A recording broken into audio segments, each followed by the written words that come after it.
Praise God. Thank you, Jesus. Praise the Lord. Hallelujah. So, very good morning to you. Okay. Now the game is that I'm going to hit him very hard. And it's not going to be pretending, it's going to be a real hit.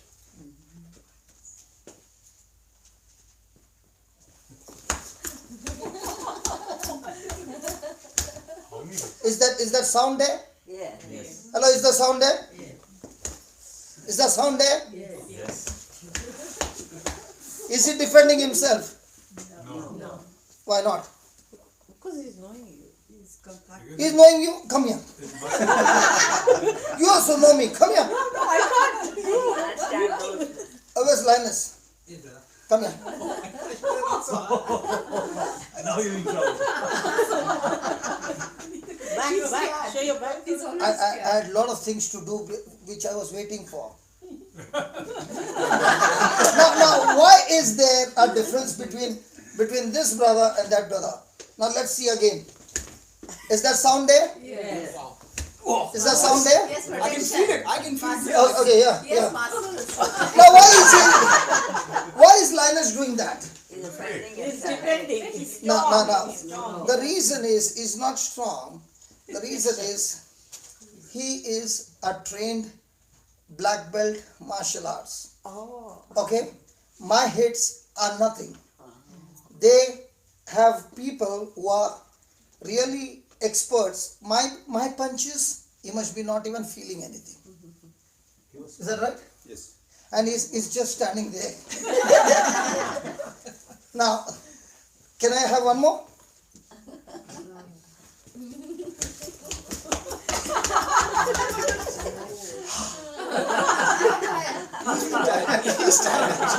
Now. The reason I'm showing you is we are learning on a topic.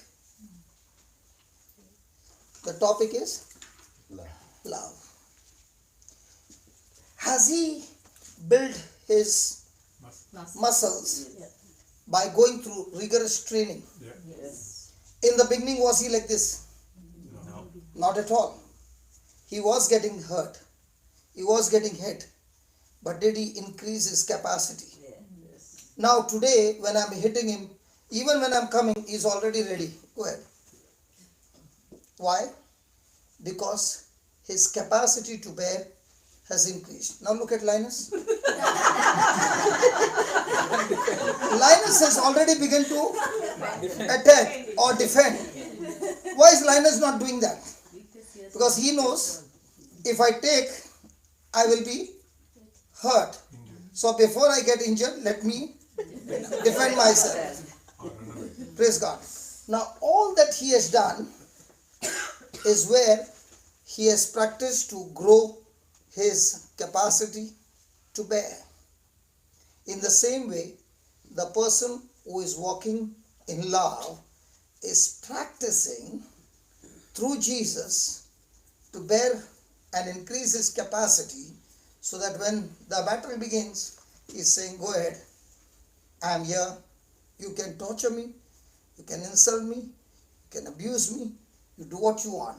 My capacity to bear is not my own strength, but the strength that comes from Jesus. So when a person has not done it, it was. Now did I do anything? Did I do anything?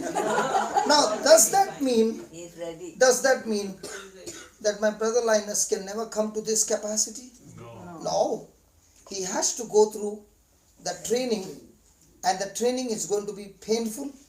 It's going to be endurance. It's going to be perseverance. But when he goes through all that, what happens? He also says, go ahead, give your best shot. I'm ready for you. Is that right? Yes. And that's why, now if I'm going to give him every day these punches, is it going to help him? Yes. Hello, is it going to help him? Yes. Hello, is it going to help him? Yes. Hello? Yes. He's practicing on him like a punching bag. Because see, please understand, if he's black belt, my punches will be nothing. Because those people's punches are the ones that breaks the bricks. So this will be for him, hey, what are you doing, man? So in the same way, when a person is a doer of the word, the doer of the word helps you to build up your spiritual muscles so much that now when somebody comes against you, you are just smiling and saying, I still love you. Praise God. Amen. So do you need people like me to come into his life, to punch him so that his capacity begins to increase? Brother, one more thing is just add to what you're saying. I did not even do anything, you're already, the reflex, yeah. Just to add to what you're saying, it's so true what brother is saying, because see, he was talking about the physical, strengthening. At the same time, the spiritual strengthening will happen when you're so focused on the word, and when you actually get down into the word, you're building your spiritual muscles. And it's like, I imagine this, like you're watching a match, and you can see all the fights happening. You're not in the match as a player, but you're watching it. And so when you actually build your muscles, spiritual muscles so strong, you can see even the wrongs of people. You can see the wrong moves. You can see the motivation. God will give you that wisdom to see that that's not from God. It's a flesh. It's not actually. So are you going to retaliate? No. No. Because when we walk in the flesh, we are always on the losing side. And when we are walking in love, the Lord said, the one who practices to walk in love, the Lord protects him. Amen. The Lord protects him, and the devil cannot touch him. So look what he says, we know that whosoever is born of God sinneth not. Means what? He stops practicing sin. And what does he start practicing? Love. So when he begins to practice love, love keeps him under God's protection. And even if the devil wants to touch him or hurt him, he cannot hurt him because he cannot penetrate love. Amen. Thank you. Jesus. Thank you. Thank you, brother. Thank you for taking all that and not giving me. Oh my gosh. What if we had to say, you gave me so many punches, let me give you only one? It would have been a knockout. So how many people we go around knocking off? Now for him, when I was punching, he must be saying, if I give him only one, is enough. Yes. Just one. And we who are grown, give one to the one who is just practicing, and we knock off that person permanently, and that person is never going to come back because that one knock has been so hard that he cannot take that knock. And there comes bitterness, unforgiveness, and all this in the body of Christ. And then instead of we building people up, we go around tearing people and making their life miserable. Is that right? Yes. Right. Hello? Yes. Praise God. Hallelujah. Hallelujah. So today we are going to study practically how to grow and develop this God's love, and what is the power that will help us to grow this love. Praise God. Praise God. Hallelujah. Hallelujah. So are we supposed to grow our spiritual muscles? Yes. See, we can discipline ourselves to grow our physical muscles. But if you're spiritually weak, even though you're physically strong, you'll be torn apart with some bad news. You'll be torn apart with somebody close to you rejecting you. But if a person has been disciplining his spirit and his spirit is strong, even though his physical condition is weak, the strong spirit of a man can sustain any kind of trouble, any kind of sickness, and have victory.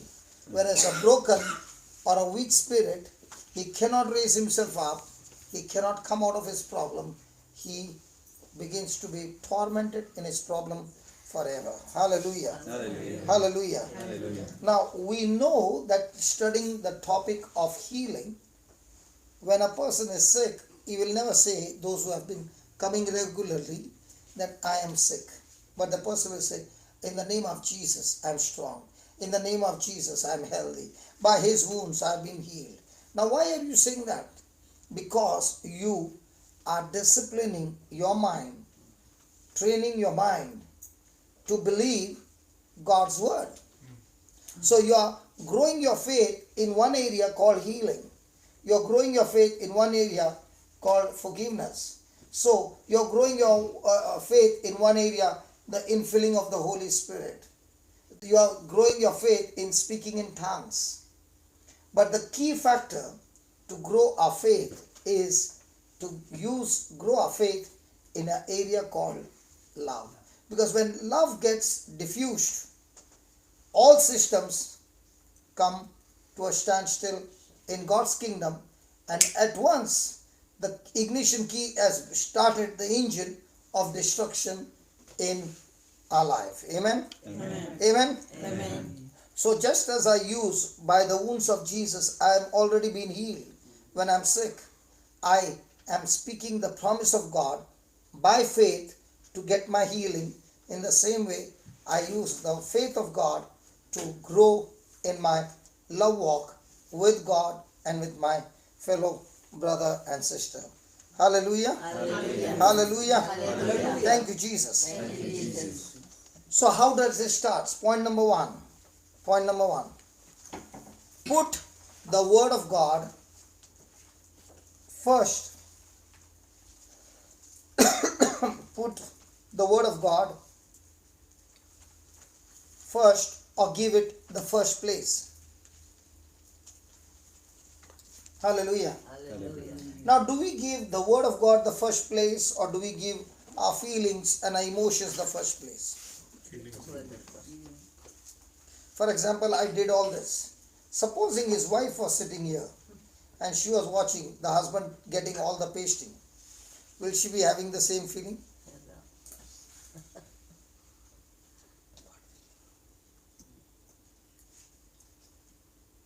And that is why every time the enemy, see, if you are strong, who do you think the enemy is going to strike? He's going to strike with somebody who is very close to you, whom you love the most. And when he begins to use somebody to hurt, you cannot bear, and you will get into an emotion or feeling and take over the battle. Please understand, Satan fights battles with strategies. And we fight battles blindfold without strategies and come back beaten up every day. And we begin to wonder, Lord, I prayed so much, Lord, I did this, Lord, I did that, but how come it did not work? It did not work because you're not following God's strategy. So what's the first thing you got to make a decision? My life is governed by the word of God. The word of God is God. So the word of God is God, and God is love. So the word of God is what? Love. So what is love going to do? Love is going to teach me to love. Praise God. Praise Hallelujah. Hallelujah. Hallelujah. Hallelujah. So the first thing I must make the top priority in my life is, how am I going to focus to grow God's love in my life? Now, let's take for example, a person is sick. What is his desire? I want to be healed. But if his desire is changed from I want to be healed to I want to grow in love. So as he's growing in love, who is with him? God. Love. And who is love? God. So wherever God is, the presence of God is, can there be sickness at the same time? No. The Bible says mountains melt like wax. When? In the presence of God.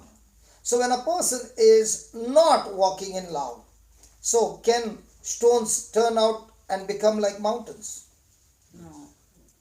When a person is not walking in the love, now, can small stones become into mountains? Yes. If mountains can become like wax in the presence of God, when a person is out of the presence of God, what happens? Small things become into big mountains, because instead of walking in love, I'm walking in bitterness, unforgiveness, anger, and revenge, jealousy, and it causes more and more destruction in life.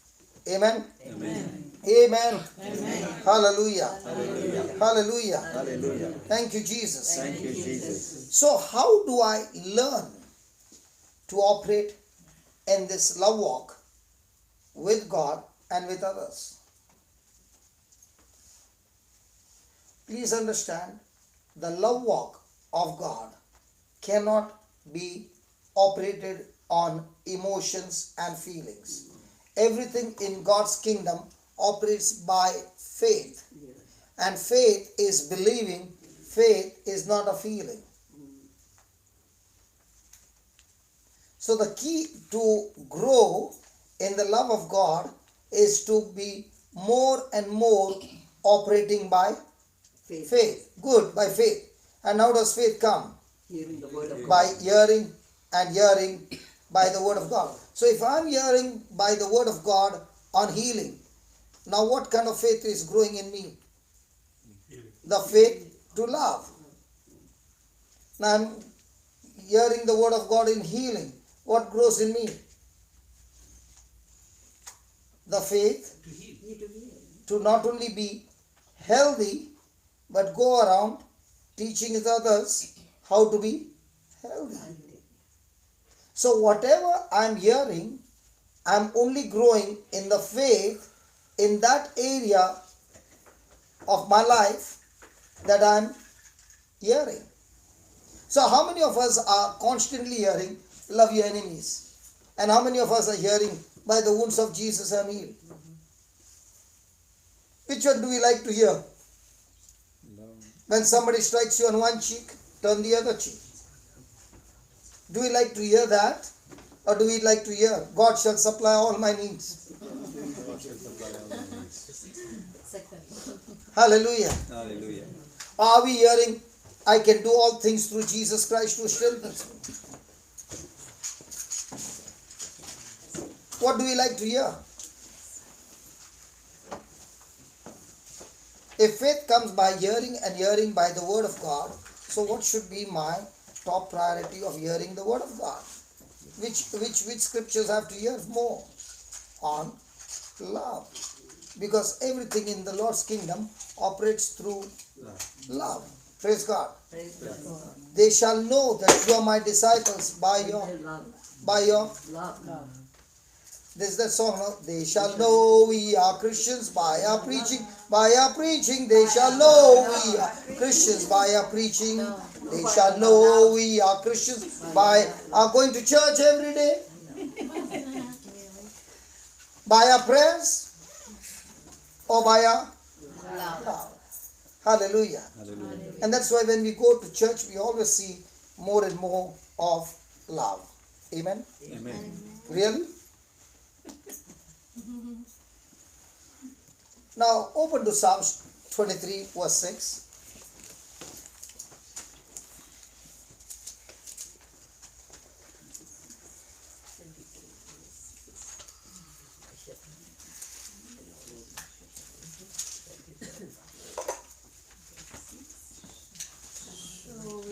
Twenty-three six. 23:6, the last verse of Psalm 23. Yeah, read. Surely Surely goodness and mercy shall shall follow me. all the days of my life. So is it every moment? Yes. What will follow you? Goodness. Hello, what will follow you? Goodness and love. And what comes out of a mouth?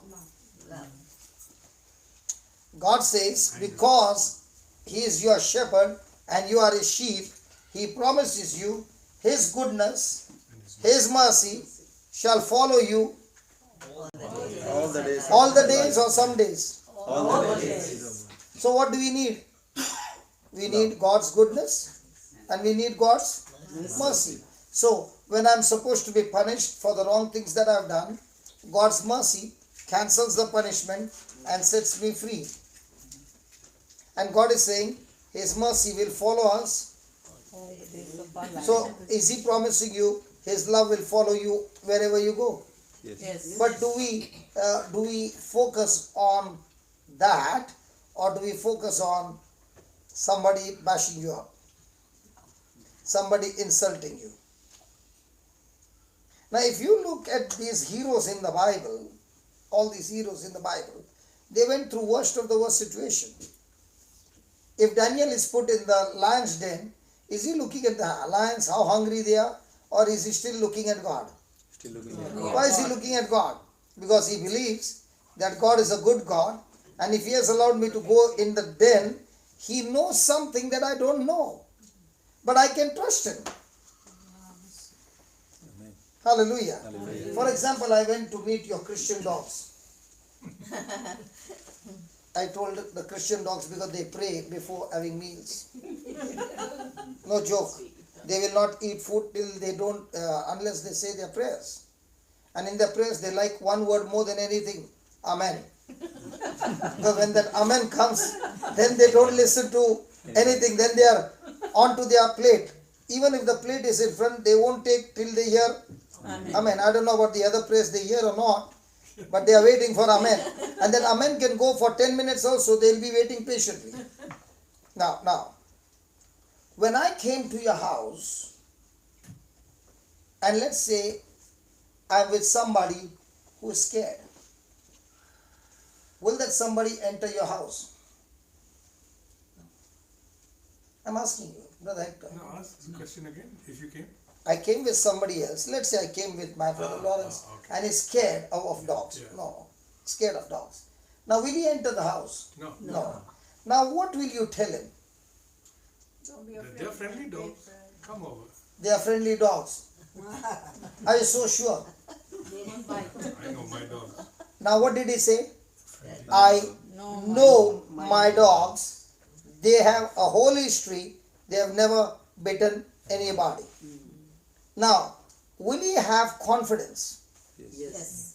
So will he go and keep catching the dog? No, he'll say the dog will come, go all around, but he'll after some time they will find he's playing with them. Yes. He's sure.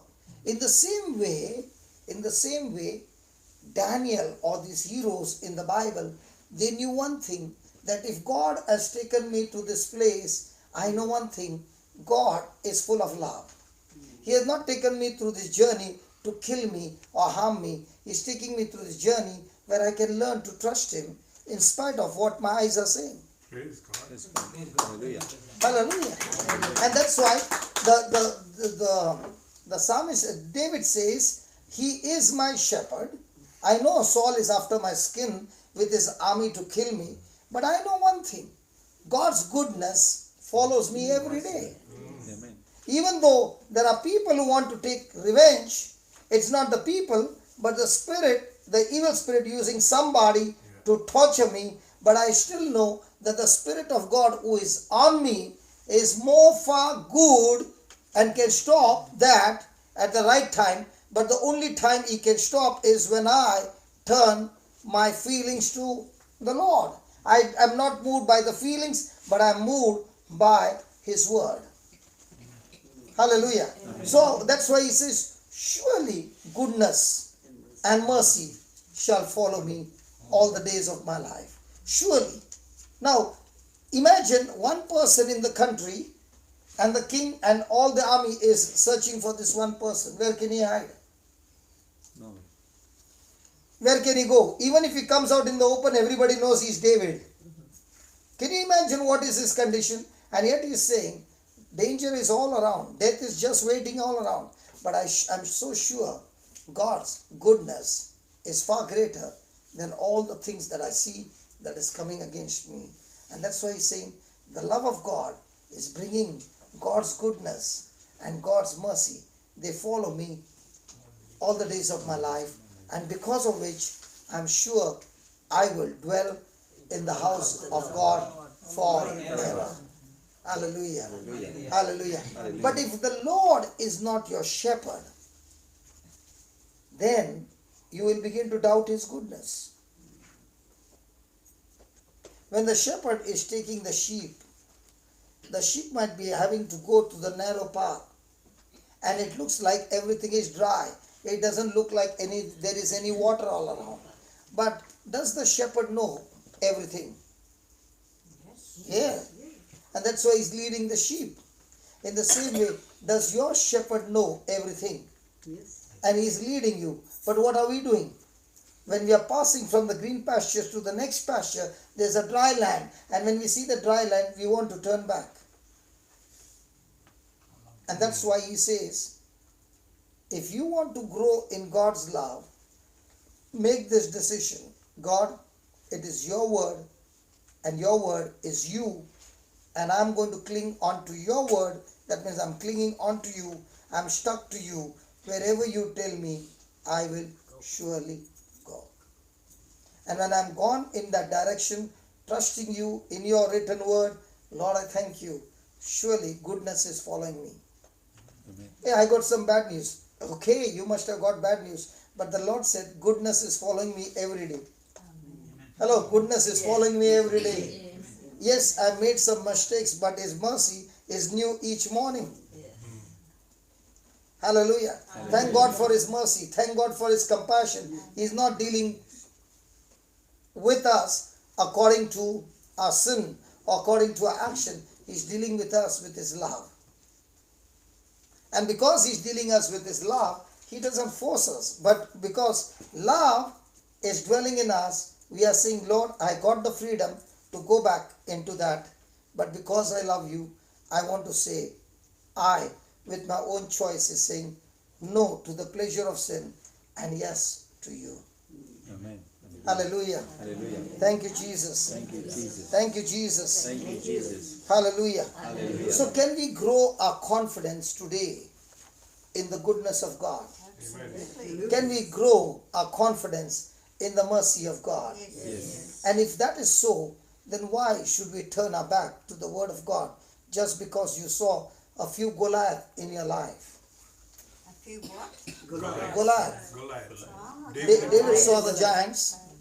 Hallelujah. Hallelujah. Was David trusting in God? Yes. Oh, very much.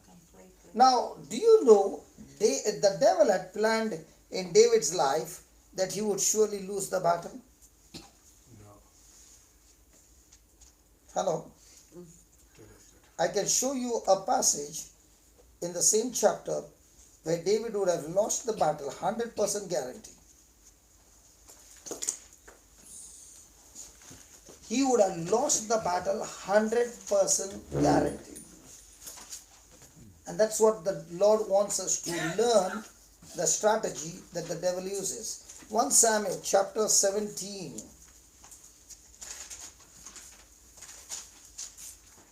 Verse 26, 27 and 28. David asked those who were around him, David asked those who were around him, what will be the reward for the person who kills this Philistine? what shall be the reward for the one who kills this Philistine And lifts this disgrace from Israel? and lifts this disgrace from Israel? And who is this uncircumcised Philistine And who is this uncircumcised Philistine who defies the armies of the living God? who defies the army of the living God? The people answered him The people answered him in the same way, in the same way, this will be the reward of whoever kills him. this will be the reward of whoever kills him. When he saw David talking to the men, When he saw David, who is that he? Jesus. No. When he is elder brother, there is nothing given about the elder brother, 28? Yeah. eldest brother Eliab. Yeah. Yeah. How come your Bible is not saying anything? That's next. He said, when he saw David talking to the men, his eldest brother Eliab was angry and said, Now Eliab is Eliab's brother. Yeah? It's 28 you're looking at, isn't it? Yeah, what is she reading? the same, 28. I read. No, but in this thing. Now Eliab. No, read 28, your Bible read 28. Mine. No, her. Yeah, when he You read 28, yeah. Okay. His eldest brother Eliab. Okay. His eldest brother Eliab heard him talking to the men. Heard him talking to the men. Men. And Eliab's anger was kindled against David. Praise God. Was the elder brother angry with David? Yes. Hello, was the elder brother angry with David? Yes. Had David done anything wrong to him? No. Now, was David talking faith? Yes. Was he talking love? Yes. Yes. Was he challenging Goliath? Yes. Was he talking to the people fear or faith? Faith. And what happened to the elder brother? Angry. Was the elder brother the man in the army? Yes. Yes. Was David in the army? No. No. So when the elder brother has to do the job and he can't do the job, and the younger brother who is not trained to do the job and is saying, I'm ready to go into the battle because God's goodness and mercy follows me wherever I go, the elder brothers will get angry with you. Hello? They've been insulted. So when you are on a job with the anointing, surely elder brothers will come against you. Yeah. Because they think they're wearing uniform. They're wearing black uniform. So when these elder brothers come against you, what did David do? And Eliab, his elder brother, heard when he spoke unto the men, and Eliab's anger was kindled against David, and he said, Why have you come down here? And with whom have you left those few sheep in the desert. wilderness? What are you doing here? I know your job. What about the sheep? What about the sheep that you are supposed to look after? This elder brother was showing David his identity of who he is, which is right. But David is saying, my identity is not looking after sheep, that's my ability. I am talking about killing Goliath because that's not my ability, but God who is in me is giving me that ability to kill him. Amen. Hallelujah. Praise God. Praise God. I am not standing here in my identity. I am standing here in Jesus' identity. And when I am standing in Jesus' identity to kill Goliath, I also stand in the same identity to forgive you. I am standing in the same identity to love you. I am standing in the same identity to ignore those things that are not going to profit me. Champions learn to ignore things that don't profit them. Amen. If you don't learn to ignore, then the enemy will keep you in those areas that you'll never ever step out in faith because you got too many things on your mind now.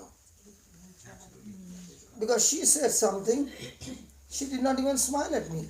I'm meeting her for the first time. And this sister, she came and she just walked in. She did not even talk to me. So many things. And then I come to a conclusion. Linus, I don't want to come for any more meetings of yours. You see? I always get hurt, brother. You don't get hurt because somebody did something. You get hurt because you accepted everything. You became the garbage bin. And in the garbage bin, people throw only garbage. Who told you to collect it? Jesus said, give all your garbage to me. And you are saying, Jesus, you stay away, I can handle it. Can you just sniff your neighbor? Can you see some garbage coming? Now Eliab is putting some garbage in David. Now let's see what David does. Why have you come down here, and with whom have you left those few sheep in the wilderness? I know your pride. When somebody is offended, the person always wants to look at everything with his own misunderstanding. I know your pride, the naughtiness of your heart, for you have come down that you may see the battle. You want to see how we are going to respond to this Goliath. I know your mischief. Now did David come with all that? No. Did he come to save? Yes. Yes. But what is the person singing? Is it called as not miss, misunderstanding? Not only miss, or because there are many miss and misses here. Praise God. I'm not talking about that miss and misses. Misunderstanding. Praise God. Now let's see what David did.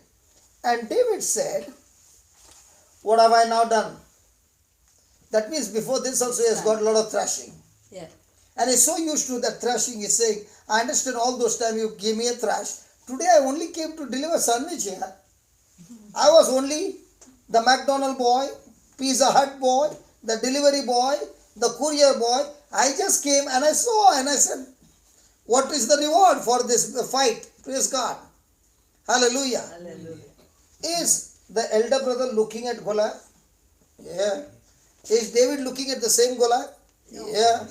But are their response different? Yes. Eliab is thinking, he's so big, he's so tall, he's so strong.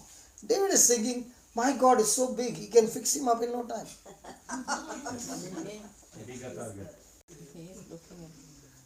Because when you walk in love, God protects you and the devil cannot touch you. So is David walking in love with his brother? Yes. Let's see. And David said, what have I done now? Is there not a cause? And David spat on his brother and ran. And Eliab was running after him. And when Eliab was running behind him, he began to sing hallelujah, hallelujah. And as he began to praise God, Eliab fell down and broke his bone. And then David came and stood there and said, dun dun dun dun dun dun dun dun.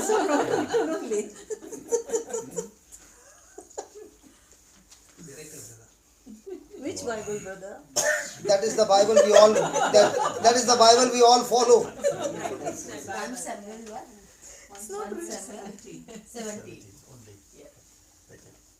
That's not in the Bible, but we follow that. Okay. Now. What did David do? Listen. Now look what David do. David turned from him. David turned from him towards another. And the words of Eliab kept ringing in his mind. And as David kept walking, the words kept talking. And David went back home depressed. No. David turned to another man and asked him the same question. The same people answered in the same way as before. David's remarks. Hold on. Sister, everything is right. But which Bible do we follow? The one I am talking about. And then David went home and he was so depressed, he called the prayer service. And Brother Linus was there and said, please intercede for me. And Brother Linus also said, don't worry, brother, we will intercede for you.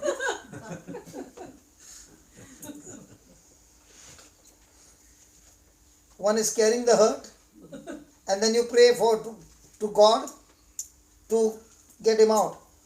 If there is pus inside, you know what's a pus? Yeah. Can that wound ever get healed without squeezing the pus? No. Is it going to cause more pain? Yes. But do we have people around who will squeeze the pus? Or will they say everything will be all right? It will never be all right. In fact, the pus will start eating the flesh and the wound will become bigger. Ask your neighbor, do you have any pus?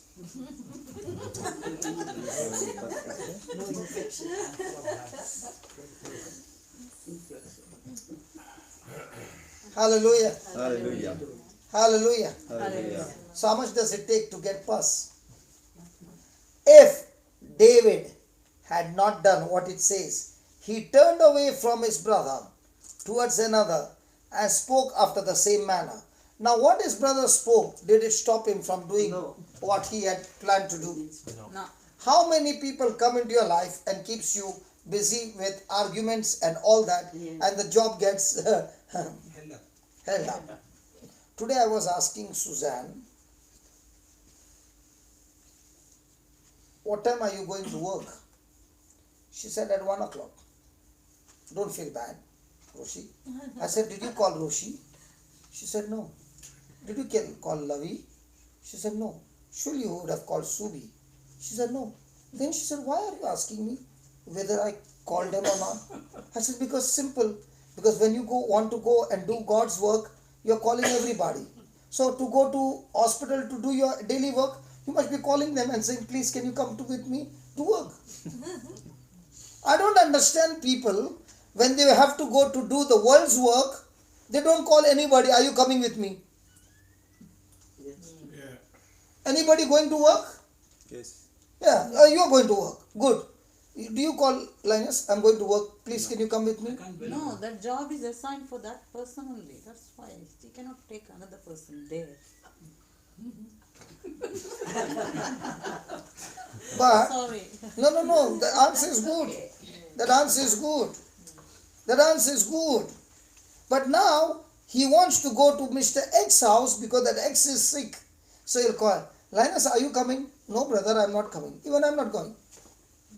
Because to go for God's work, you need somebody. Yeah. To get dollars, you don't need anybody. And I find it so strange. I find the life has become so strange. When it comes to the world, you will work overtime, and if he shouts, you will stay there and earn dollars. But when God has blessed you with everything, the health and wealth and everything, but when it comes to God, who's coming with me? And if nobody's coming, how can I go alone? In my life, it is like this. If I was working for the world at 10 points, I would rather work for God 90 points. Whether anybody is coming or not coming, Khalli Wali. Yes. You know what is Khalli Wali? Yes. I don't care. I have got a mission. I will go and finish my mission. Amen. Hallelujah. Thank you, Jesus. I was talking to him and I was saying, those who wait on the Lord, they will fly like an eagle. Those who wait on the people, they will be still on the ground trying to fly. Hallelujah. Hallelujah. Are you going to wait on people? No.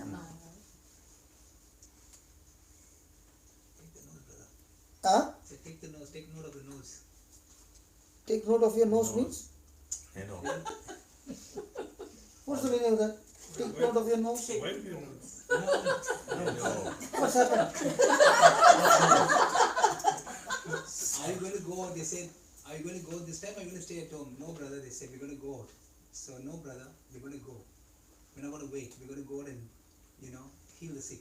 Can you know? I've been waiting for such a long time, and I told my brother Lawrence today, this morning, no person can ever grow in a classroom like this. You sit down here for the next 10 years, you won't grow. Yeah. You know when you grow? Can you go? When you make a decision to make one person a disciple. Yeah. One person only, a disciple. And every week you're going and ministering to him. Can you minister what you thought last time? No. You have to come next week with something more. So for that something more, do you need to sit with the Lord and learn? Yes. And if you did not sit with the Lord and you just came and did bar, after the next week is not coming. But if you sat with the Lord and the Lord is giving you something to speak, praise God, is saying, wow, I'm enjoying the whole week. And we'll meet you next week. And I told him, when I started, I did not get a chance to go anywhere. I started on the street. I never started in the church. I started on the street. I started in people's homes, 2 at a time, 4 at a time. And that's where I learned. And I stuck to what Jesus said. Jesus said, go to people's home. And stay in that home and teach them all that I taught you. Amen. Hello? And heal the sick. Did he say that? And I began to practice that for years. And even today I'm standing here, I'm enjoying the home ministry because in the home we are able to learn better than a pulpit in the church because it's only one way. Amen. Here you say, brother, hold on. Can you explain to me what is this? It's 2 way. It's personal. Yay! It's personal. I challenge anybody. You can have praise and worship every week. Okay? And keep on singing. After 1 year, let there be another person who is having a Bible class 1 year teaching only one student.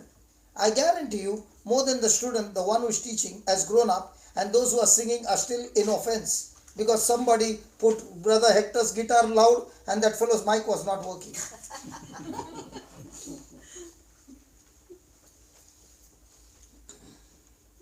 You know, when praise and worship gets strong, when you learn to do praise and worship in a prison, when you are beaten up for doing good. That is praise and worship. Praise God.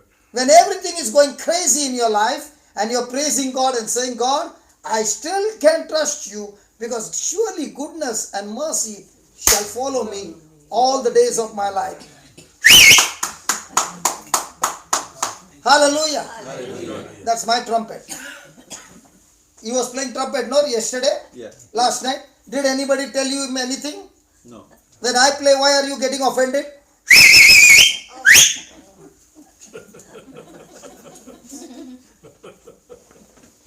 Praise God. Praise God.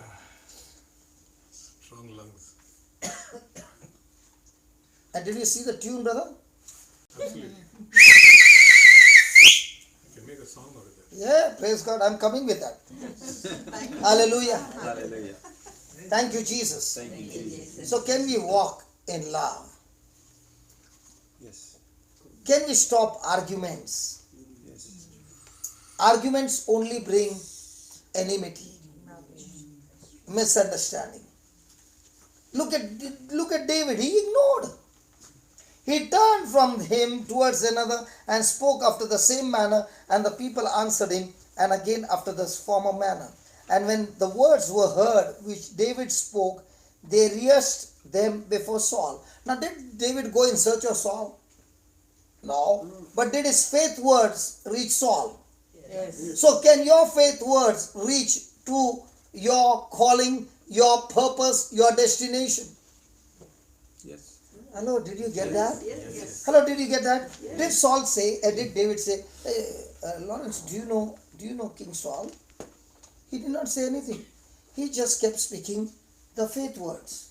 And when you keep speaking the faith words, somebody is carrying the words and going to the right destination and asking, there's a person who can fix it up. Holy Spirit will connect you to people when you are walking in love and speaking faith words. How do you know you are flying high? Continue to speak the faith words and don't lose your confidence and start speaking words of hurts and revenge and bitterness and jealousy and all this, but continue. Now, did he continue with his brother? No. Hello, did he continue with his brother? No. Now, his brother is in love or is in bitterness? Bitterness. So, what will come out of him is what? Bitterness. And what will that bitterness do? Instigate you. Now, is that brother doing it or the spirit doing it? So, what did David say? Hey, spirit, you wait here. I'll show you what I'm going to do. You're too small. I'll fix the big one. Then I can fix you. Hey, if I fix the big one, you will flee. Otherwise also. Hello. Yes. So, is David looking at Goliath? No. No. He wants to go and fight Goliath. He's looking at Yeah. him, but he's not thinking of him. Huh? He's not thinking him, he's thinking of God. Yeah, he's thinking of God, how he can kill Goliath. Is he taking it as an opportunity? Well, Yes. Is Goliath a small fellow or big fellow? A big fellow. When he kills the big fellow, is the reward small or big? Big. When you go for bigger battles, the reward is based on the size of your enemy. Hallelujah. Amen. Hello? And the bigger the size of the enemy, the bigger the demand of walking in love. Yes. That's the point. Amen. Let's say David fought with him and he went. Would David be connected to God or to the stranger now? To a stranger. Has anybody ever got bitter with somebody? Yes. Oh, yes. Okay, you said, oh yes. Yes. Okay, did you go to sleep thinking of that bitterness? That's always on the mind. what's taking place, the bitterness, it'll be on the mind. Then So I- when how you're can you get sleeping, good are you sleep? getting good sleep? No, Who's talking to you the whole night? I don't know. There's someone talking to you. But it's surely not God. No. So the Not stranger God, talks. because you are in another land now. Yeah. So now is he giving you different strategies how to take revenge? Oh yes. Oh yes, oh yes. In the morning when you are getting up, have you put on all your weapons of revenge? Yes. And when you came back in the evening, what did you come? More broken.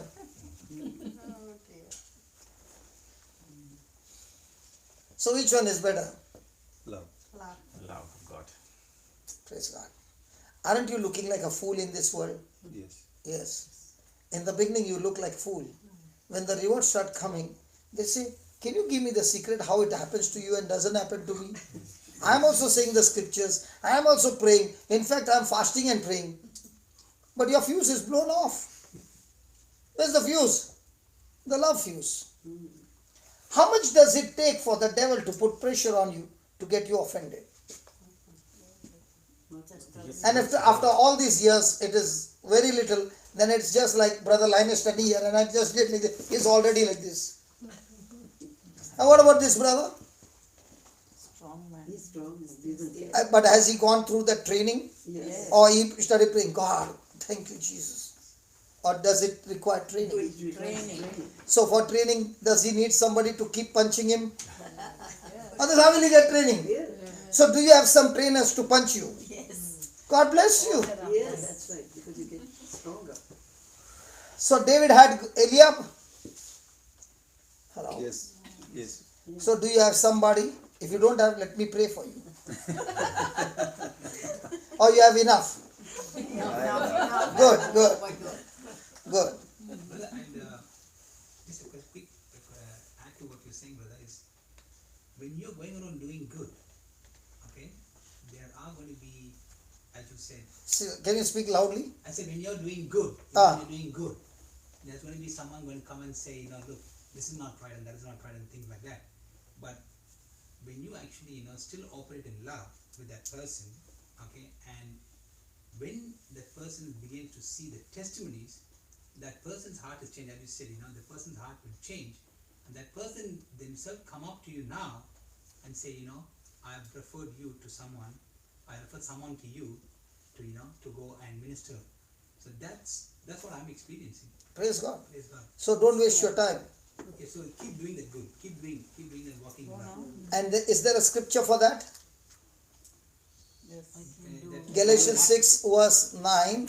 Do not get tired in doing good, for in due season you shall surely reap your harvest if you do not quit. Yeah. So which seed is better? The love seed. When you plant the love seed, the harvest is guaranteed. Hallelujah. Hallelujah. Thank you, Jesus. Can you write down this? 6:9. The first point to develop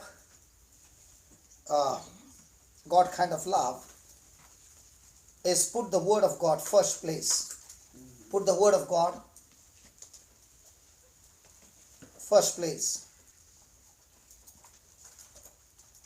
Don't be moved by feelings.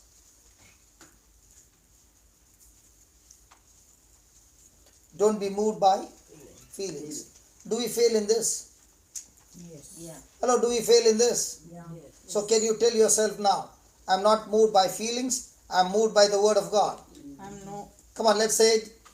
I'm no longer moved by my feelings, I am moved by the Word of God. Again, I am not moved by my feelings, I am moved by the Word of God. Again, I am not moved by my feelings, I am moved by the Word of God.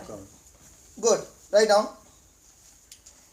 To develop my faith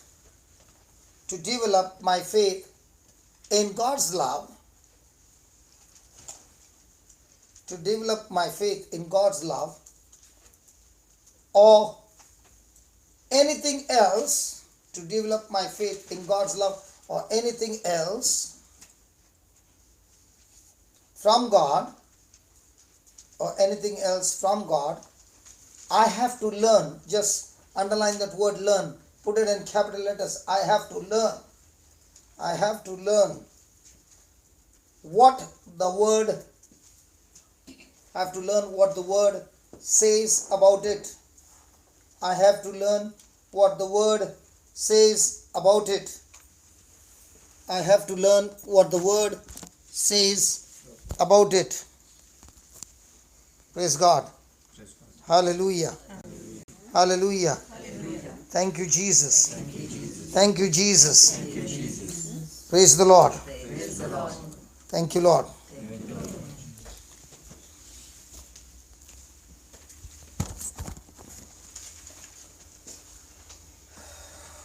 Then, so what did you write?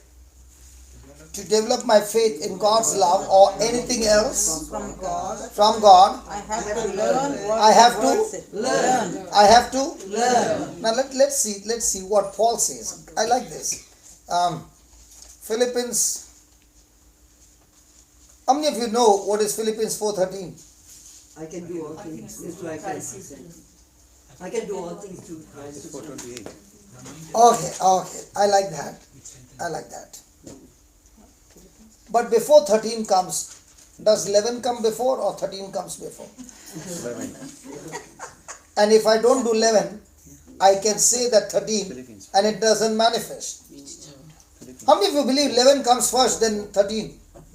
Oh, everybody. Starts from 11. Before The 11 comes first. Okay, let's go to 11.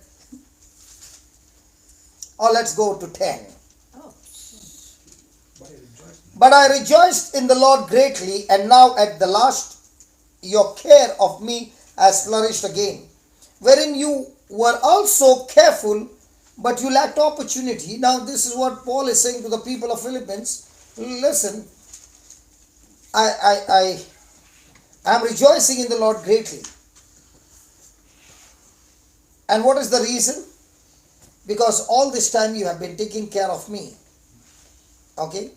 But now I find that you did not get opportunity to take care of me.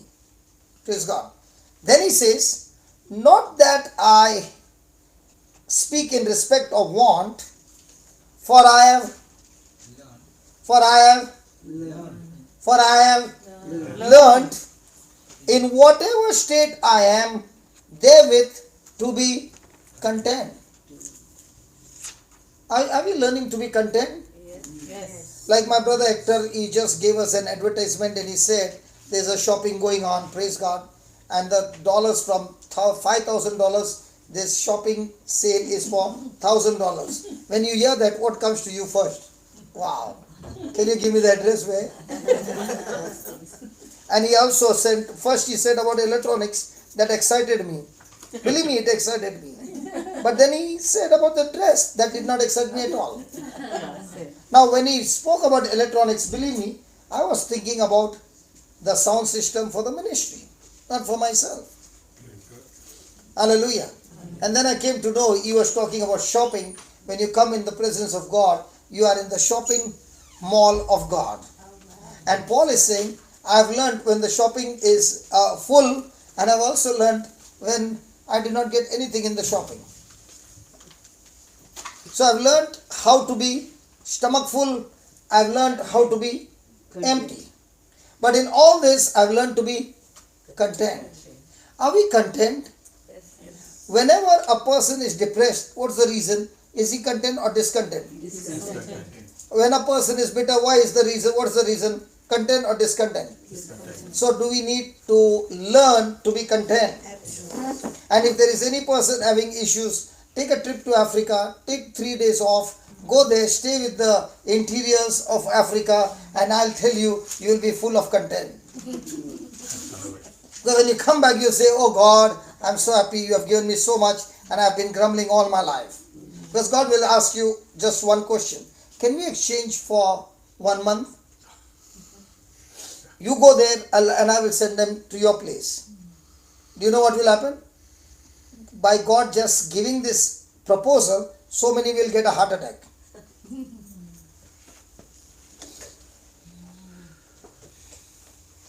Because our way of understanding Christianity is come to Jesus, He'll comfort you. No. Come to Jesus, He'll make you tough to be comfortable in any kind of situation. Hallelujah. That's Jesus. So Paul is saying, I have learned to be content in all situations. I know how to be abased and I know how to be abound. Everywhere in all things, I am instructed. I am instructed. Instructed means construction that is going on inside me if I follow the principles. I have been instructed both to be full and to be hungry, both to be abound and to suffer the need. So when will the real growth come into my life? When everything is going good or everything is going crazy? So which one do we pray for? Good. And where do you get Jesus in action? When you put it into practice. When everything is going crazy against you. Praise God. But what is our prayer all the time? Lord, I want the blessing, forget the blesser. Lord, I want the healing, forget the healer. Lord, I want protection, forget the protector. Lord, prosper me. You can take off, Lord Jesus, but please bless me so that I become prosperous. Which one is he saying? That's not good. Prosperous in spiritual wise, Yeah. And because I've learned to be in all situations, now I can do all things through Christ. So the question is, Christ is with me. But in the midst of pressure and offense and bitterness and all that comes against me, is Christ with me? No. He is always with me. But am I with Christ? No. Can you ask your neighbor, are you with Christ?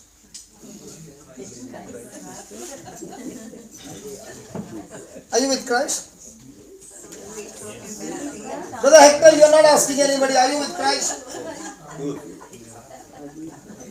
I know he is. No, I'm asking about you. Are you with Christ? Yes. Yes, good. Now supposing somebody got offended from morning. Is that person with Christ? No. Now can he do all things? No. Now can he blow up all things? Yeah. Can he mess up all things? Yeah. Why? Because he's not with Christ. When you are with Christ, you can take all the mess and turn into a beautiful message. You can take all the test and turn it into a beautiful testimony. But when you are not with Christ, you can take a testimony and blow it up and make it into a test.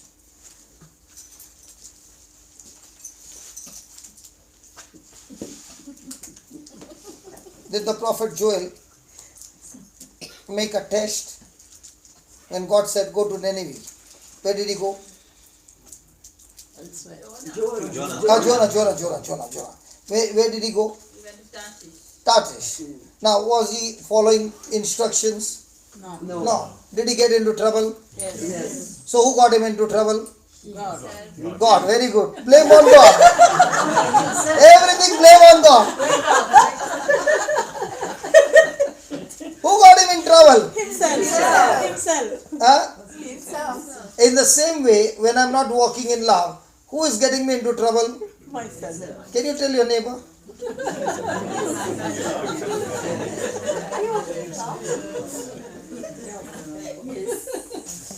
Hallelujah. Yeah, Linus. Don't take too much time. Okay.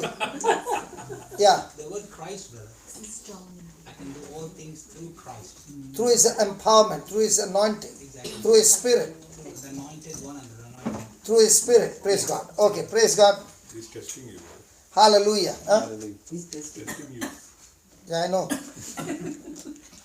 Hallelujah. Hallelujah. Thank you, Jesus. Thank you, Jesus. So write down, faith comes by hearing and hearing by the word of God. Faith comes by hearing and hearing by the word of God. Faith comes by hearing and hearing by the word of God. Romans 10:17.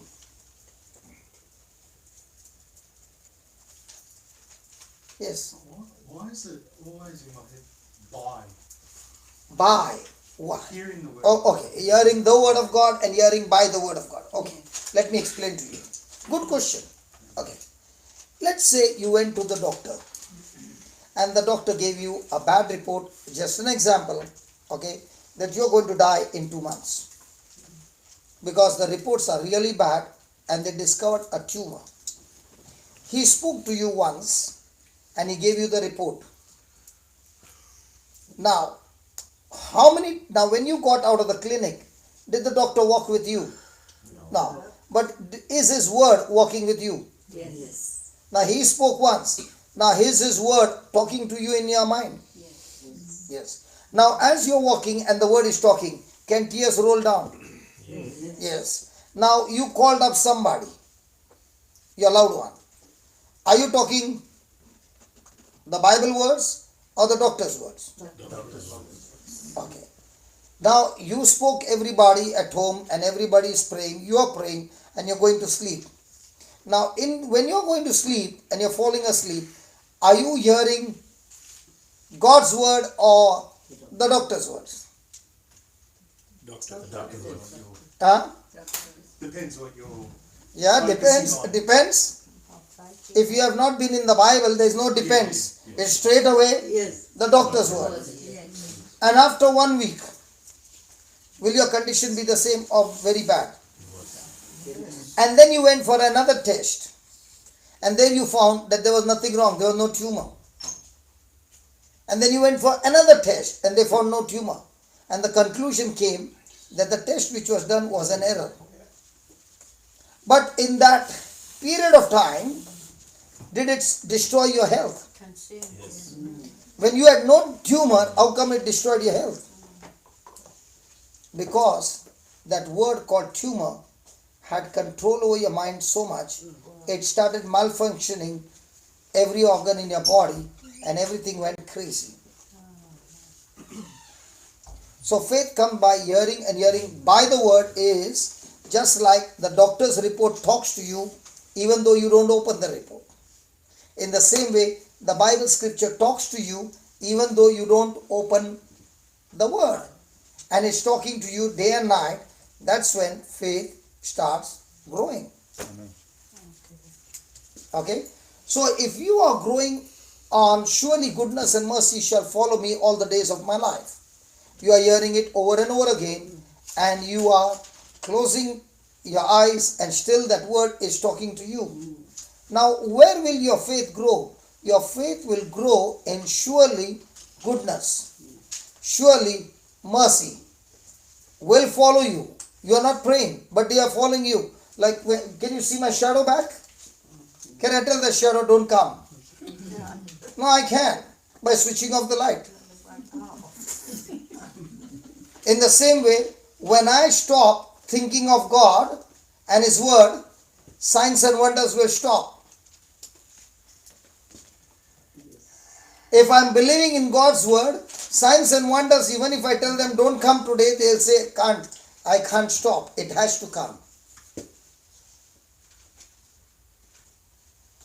So what kind of faith am I growing, or what kind of worry am I growing?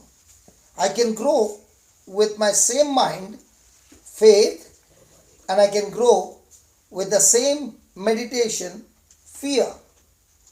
They both operate in the same way, but both are in the opposite direction because the seed is not the same. So is that buy very important? That buy is very important. For example, you said 1,000 times, by the wounds of Jesus I am healed. By the wounds of Jesus I am healed. By the wounds of Jesus I am healed. By the wounds of Jesus I am healed. By the wounds of Jesus I am healed. By the wounds of Jesus I am healed. By the wounds of Jesus. By the wounds of Jesus I am healed. I am healed. I am healed. By the wounds of Jesus I am healed. By the wounds of Jesus I am healed. By the wounds of Jesus. I said it for 30 minutes. I finished my praise God. I told you for 30 minutes. Praise God. Now, will that affect you? No.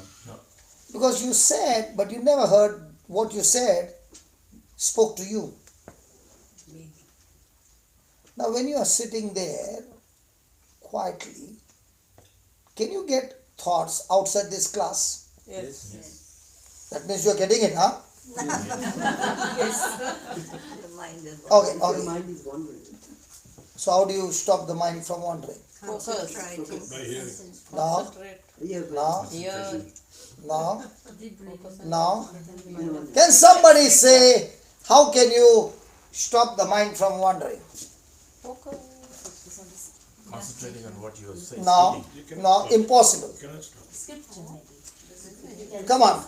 Huh? Now, now, Breathing. Calling the Holy Wait Spirit. and no, no, You cannot The no, presence of God. You cannot stop it from wandering. It will no, you can. Yeah. And it's given in the Bible. wait. So when you Wait.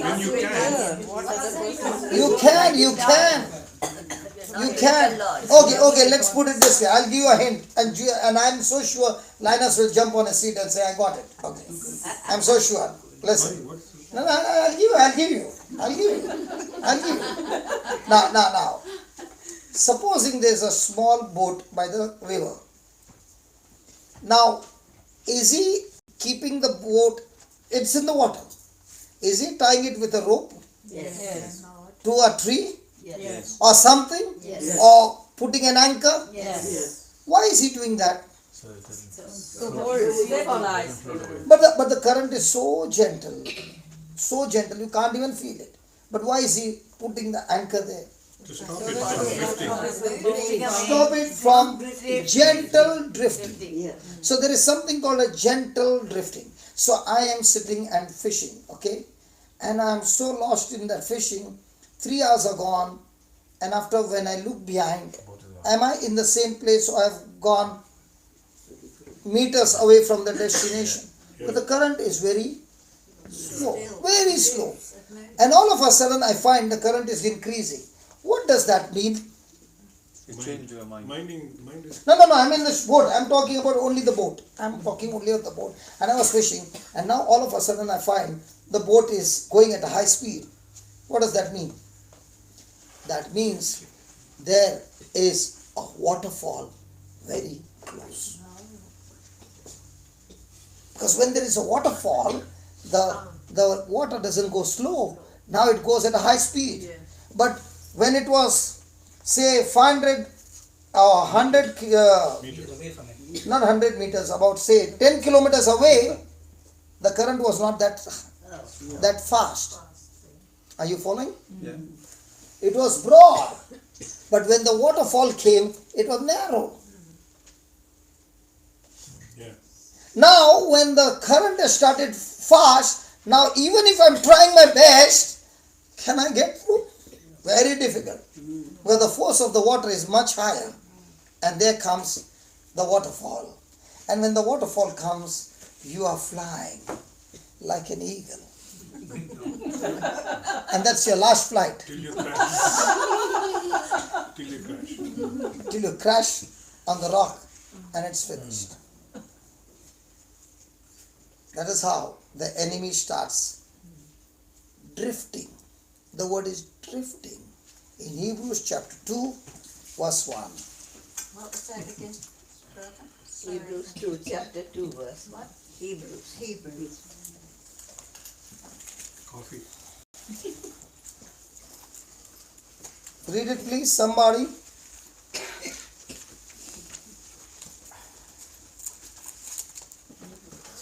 No, your Bible and my Bible is the same. Somebody else's Bible. Hebrews 2, verse 1. Come on. Read, brother. Yeah. Therefore, we must pay much closer attention to what we have heard, lest we drift away from it. Read that again. Therefore, we must pay closer attention to what we have heard. Do we do that? Or do we say, when is the healing service? Hey, which one do we pay attention to?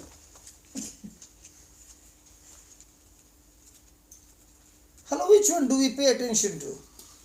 Other things. The word of God or somebody did something to you?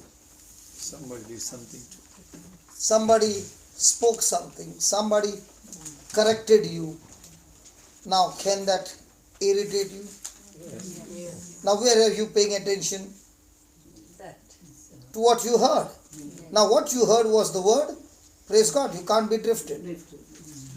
You paid attention to something that was not the word. Where are you? You are drifting. You need an anchor. Hello, you need an anchor. So Lord, please show us the anchor. Do you want an anchor? Yes. Yes. Which is the fastest vehicle on this planet Earth? Mind. Who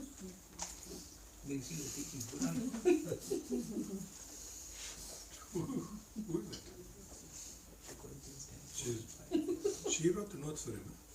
Oh? You wrote the notes for brother?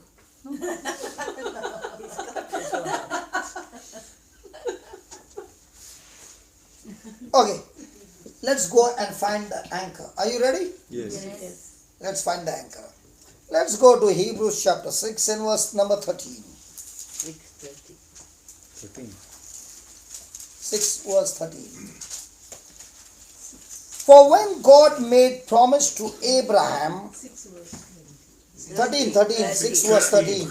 Okay, now, when God made promise to Abraham, because he could swear by no greater, he swore by himself, saying, surely blessing I will bless you, and multiplying I will multiply you. And so, after he had patiently endured, he obtained the promise. Who? Abraham.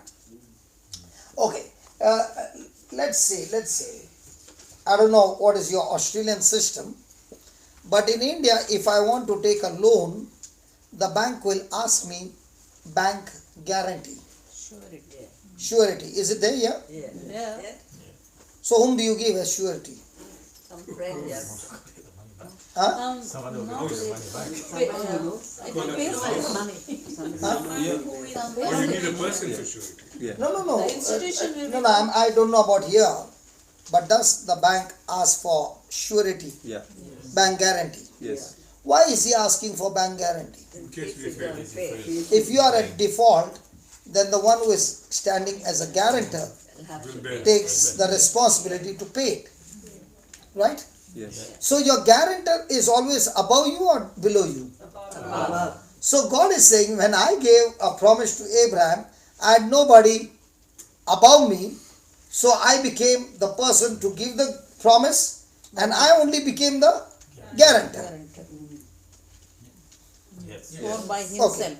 So God said, surely blessing I will bless you, and multiplying I will multiply you. So what did Abraham do? He patiently endured, he obtained the promise. Now, for men verily swear by the greater. Is that right? Yes. And an oath for confirmation is to them an end of all strife. Now, you went to the bank and you said, I want such and such thing. And let's say your guarantor is 500 times higher than you are in his bank balance. How many times? 500. And the loan that you have asked is just a peanut for him. And he signs the document. Now, will the bank argue with you? No. He'll say, how much you want? Can you double it up? Or can you do 5 times? Because the person who has taken surety or guarantor is extremely strong and high. Correct? And when that happens, is there any argument? No. Is the confirmation done? Is the transaction going to take place? Yes. Now, the question is, when God gave the promise, is he high? Yes. Is there anybody higher than that? No. And what he is giving a promise is so small compared to his capacity and ability. So is there any argument? No. Is there any quarrel? No. Is the transaction done? Okay, Yes. now listen to this. For men verily swear by the greater, and an oath for confirmation is to them an end of all strife. So there is a promise by the guarantor and an oath to abide with that promise. 2 things. There's a promise and there is an oath. 2 things. Okay. Wherein God willing more abundantly to show unto the heirs of promise the immutability of his counsel, confirmed it by an oath. Praise God. So God gave him a word, and on that word he also took an oath. Oath. That by two immutable things. Can somebody read that 18th verse? Yeah, so that by two unchangeable things. So that by two, Unchangeable. hey, by two, Unchangeable. so what are the two unchangeable things? Promise and all. Promise and oath. What are the two unchangeable things? Promise and oath. Promise and oath. So are they both unchangeable? Yes. Yes. So who gave you the promise? God. Who took the oath? Himself. So who is the guarantor? God. Who is giving you the surety? God. God. Is he a liar? No. Is he faithful? Yes. Okay. So that by two unchangeable things, yes, In which it is impossible for in God which it is impossible to God. to lie. How many of you believe that it is impossible to God to lie? Because to lie, you need fear. To speak the truth, you need faith. Is God full of faith or full of fear? Full of faith. So because he's full of faith, can he lie? No. No. Is the devil full of faith or fear? Fear. And that's why every time he opens his mouth, he speaks a lie. Is that clear? Yes. So it was impossible for God to lie. Then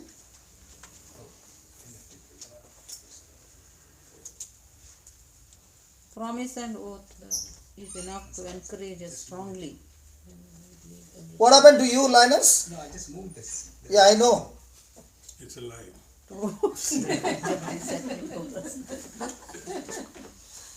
Lie, nus. Lie. A lioness. What happened to you, Linus? I'm just looking for it, brother. Yeah. Hebrews 6:18. Where are you? He said. 6:18. Yeah, so 18 then. Good 18. Promise and oath. That is enough to encourage us strongly. 6. We have come to 18. Everything to hold to. Read. So. My God, I Jesus. got on this, another version. I'm trying to get another version. Oh. Therefore, you have fled. Can somebody else read it? Let him keep on searching. Therefore, So we that who by have two fled. unchangeable things in which is impossible for God to Hey, listen, read it again. Okay, so that So that by two unchangeable things by two unchangeable things, in which it is impossible for God to lie, in which it is impossible for God to lie, we we who have fled for refuge who have Fled. run away from our trouble and taken refuge in God, Yes. might have strong encouragement to hold fast to the hope. might have Encourage. strong encouragement to hold fast to the hope. Now, did Abraham have any hope to get a child? Yes. Did he have any hope to get a child?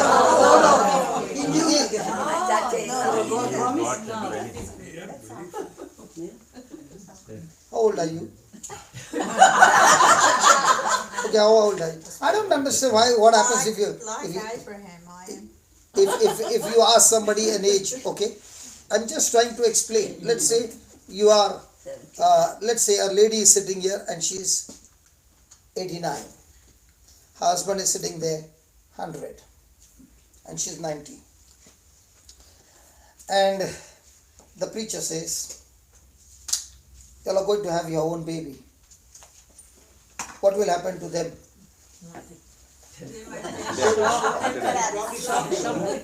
They'll be shocked. The congregation will faint. Forget about them. The congregation will faint. No. But what about Abraham when God said those words? Did he take it as a hope? Yes. Did he get encouraged? Yes. Did he get into excitement? Did he go and do what God had given him the gift to have a relationship, physical relationship with Sarah at that age? Okay. Now, did the conception take place? Yes. If he had no hope, would he go? No. Can you understand? So when God gave him the word, nothing in his body had changed, nothing in the body of Sarah had changed, but their thinking had changed. Now read it again, please. That by two unchangeable things uh, in which it is impossible for God to lie. how many of you believe us that it is impossible for God to lie? When he opens his mouth and he speaks something, he keeps his word. Then We who have fled for refuge might have strong encouragement. So your encouragement comes by somebody coming and saying, don't worry sister, everything will be alright. Come here, let me give you some hug. That will not give you any encouragement. That is, you are playing with the person's emotions.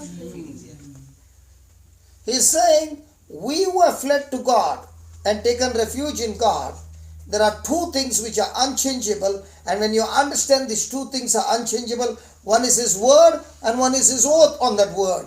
They are unchangeable. You are no longer going to be discouraged because you are sure that what God said will surely come to pass. Amen. That we might have a strong encouragement To hold fast to the hope. to hold fast to the hope. When I fled, I had hopelessness, but when he gave me the word, there came a hope. Amen. So, to hold fast to the hope Set before us. set before us. Then, We have this as a sure and steadfast anchor of the soul. we have this as a sure and steadfast anchor of the soul. Anchor of the soul. Anchor of the soul. So, do you have an anchor? Yes. What's the anchor? If I have got sickness, then my anchor for my soul not to run this side, that side and move in doubt or wavering is the promises of God, that God is talking about healing. And when I have the scripture with me, those promises, I also have God taking the guarantee, the surety and an oath on that he cannot lie. Amen. Thank you, Jesus. So do we have now the anchor? Yes. And if you have the anchor, are you going to rejoice when the manifestation takes place? Are you going to rejoice because your soul is anchored on his word? Because if it is anchored on the word, then surely it's going to come to pass. It's not going to come to pass when you are doubting. Ask your neighbor, have you brought the anchor?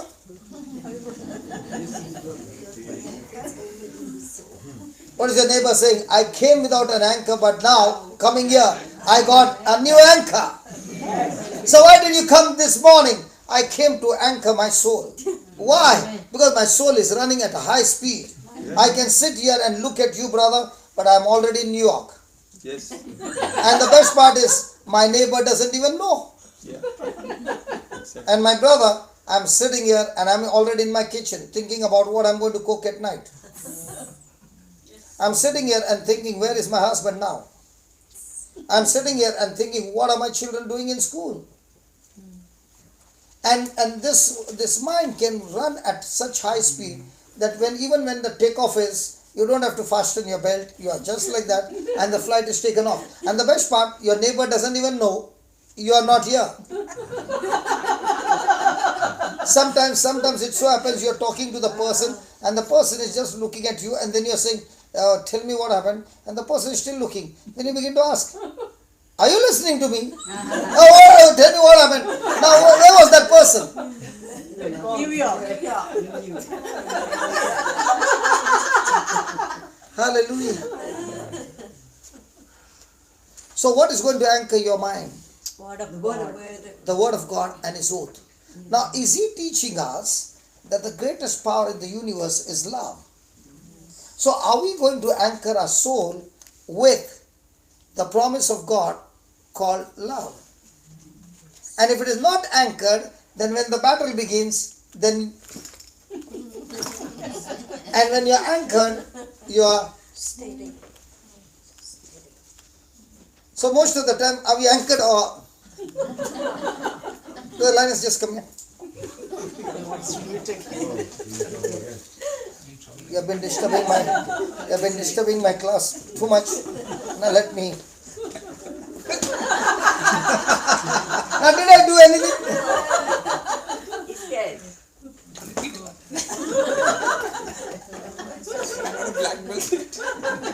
Lawrence, come here. Now let's take another person. Okay, Lawrence, come here. Sorry, huh? That's okay. Now what did I do? I made his attention go there and punched him. Did that sound come? Yes. Did it change him? No. Sit down. We'll see you after the class. Huh? We'll see you after the class. Brother, it's not about the class. I'm purposely Yes.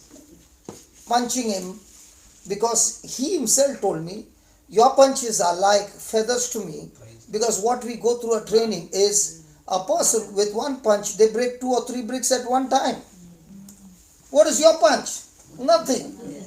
Now, has he trained himself in that? Yes. So in the same way, when I train my mind to anchor on God's promise, now when the punches come on my mind, I'm ready to take it because I'm sure about what God has said and I'm encouraged in the promise of God. He is anchored. Linus,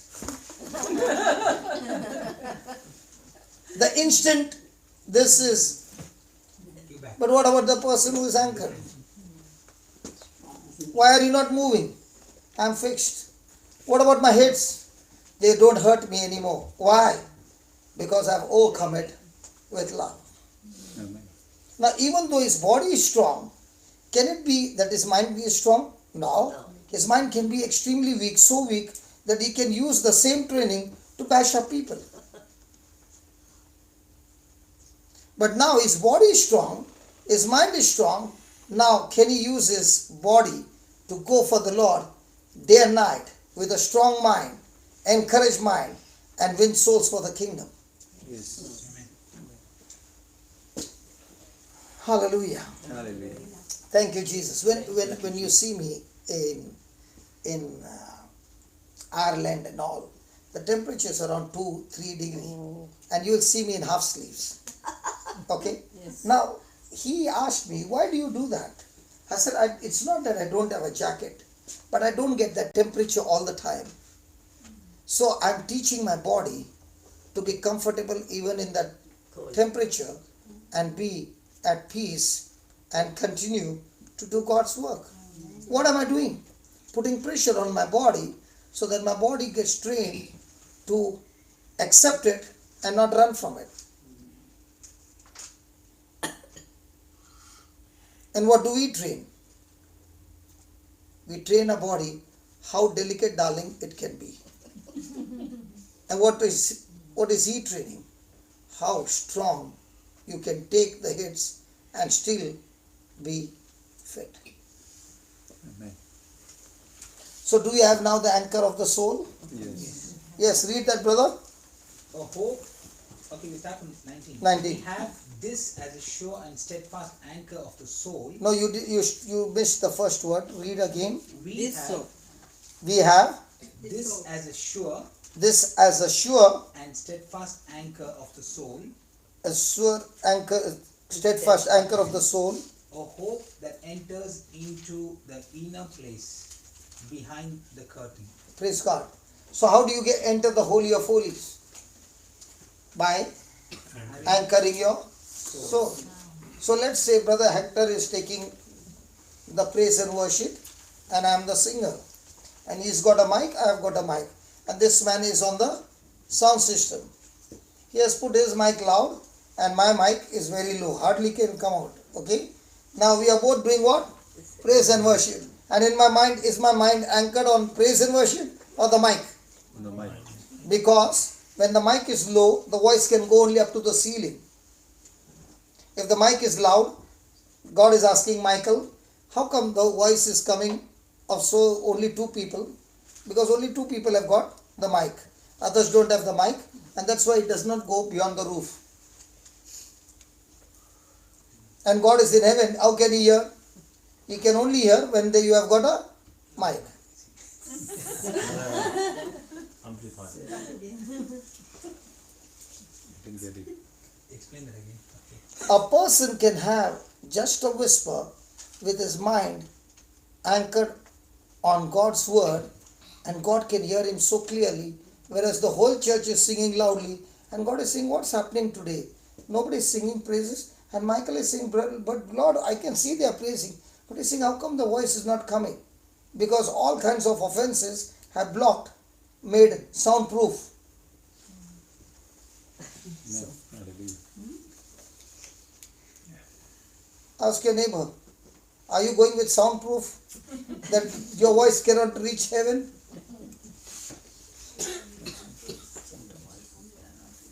You are loud?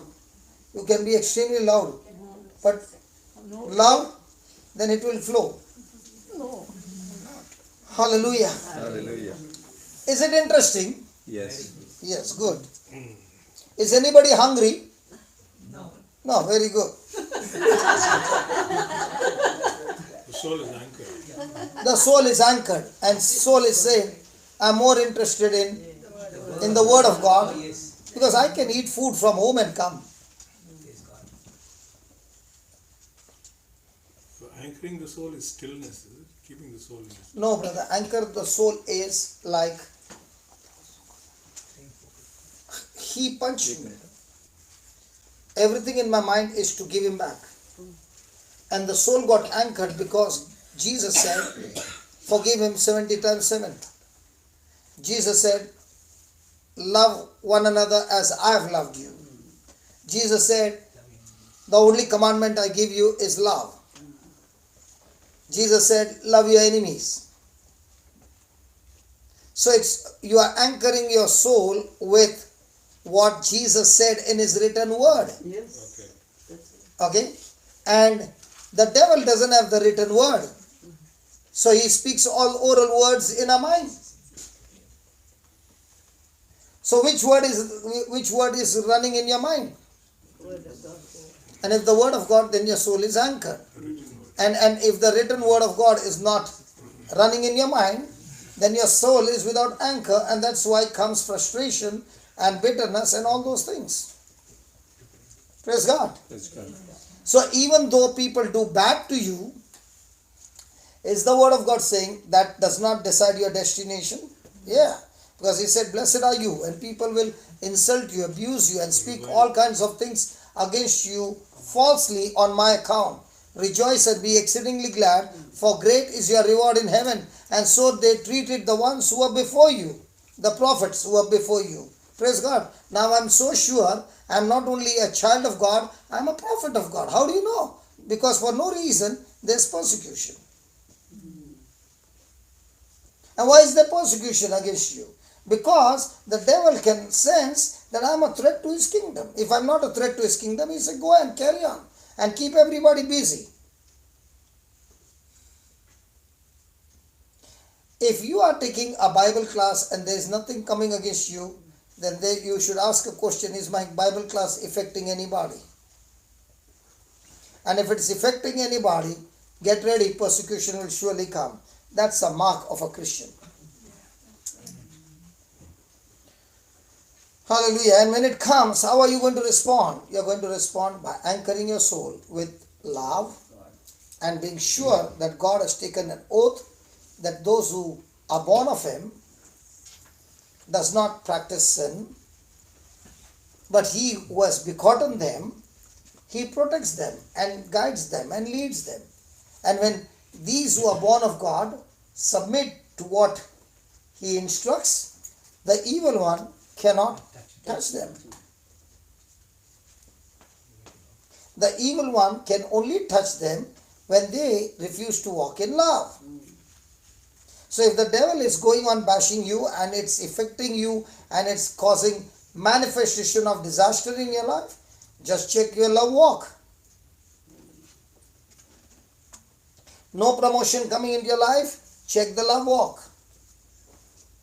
before taking the flight off, does the pilot have a checklist? Yeah.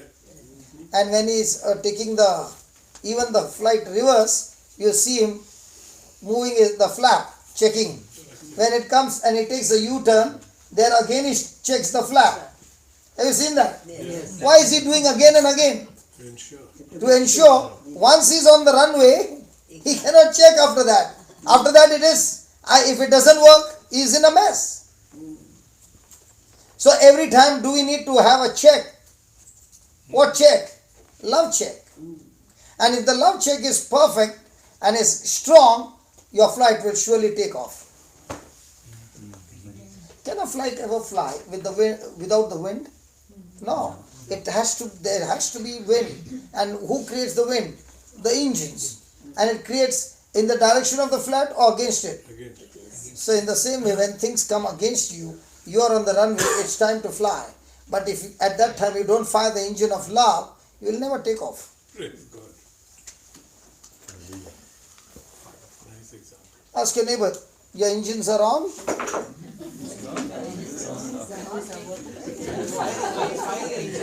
Or ask your neighbor, when was the last time you fired the engine? How many years back?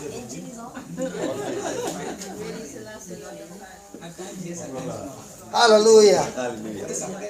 Hallelujah. Come on, write down. Don't waste time. Come on, write down. Psalms 23:6 says, surely goodness and mercy shall follow me all the days of the life. We got to put that word 23:6. We got to put that word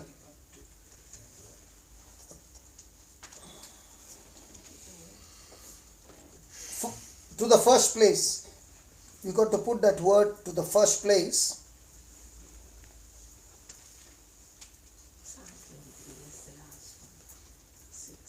Don't ever go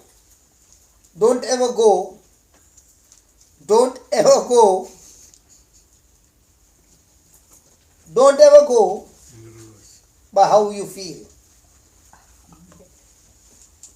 By how you feel about the love of God.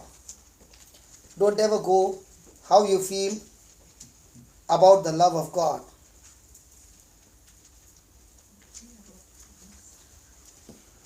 Don't confess anything else. Don't confess anything else.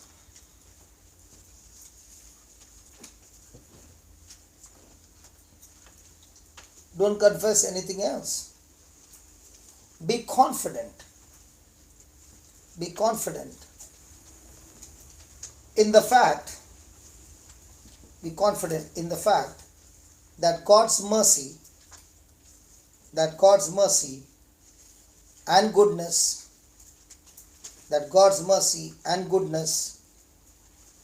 follow you. That God's mercy and goodness follow you all the days of your life. That God's mercy and goodness follow you all the days of your life. Praise God. Praise God. Hallelujah. Hallelujah. Thank you, Jesus. Thank you, Jesus. What's the time? 1:5. 1:05. Praise God. Thank you, Jesus. Thank you, Jesus.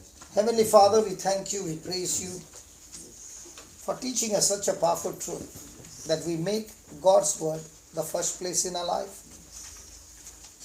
And when we make your word the first place in our life, and we believe in your promise and in your oath, we anchor our soul, trusting you, believing in you, and giving you glory and praise. For we now are sure, we are now confident, and that confidence does not put us to shame. And the confidence is that your mercy, your goodness will surely follow us all the days of our life. Father, as your mercy and your goodness follows us, there is nothing lacking in our life. Our relationship with you is growing each day. Not an emotional relationship, but a relationship on the Word of God. Thank you, Lord, that we have heard the message. The meaning is given of the message. And now comes a response of committing ourselves to the message. So, Heavenly Father, at this very moment, each and every person is speaking to you. Their response to all that they have heard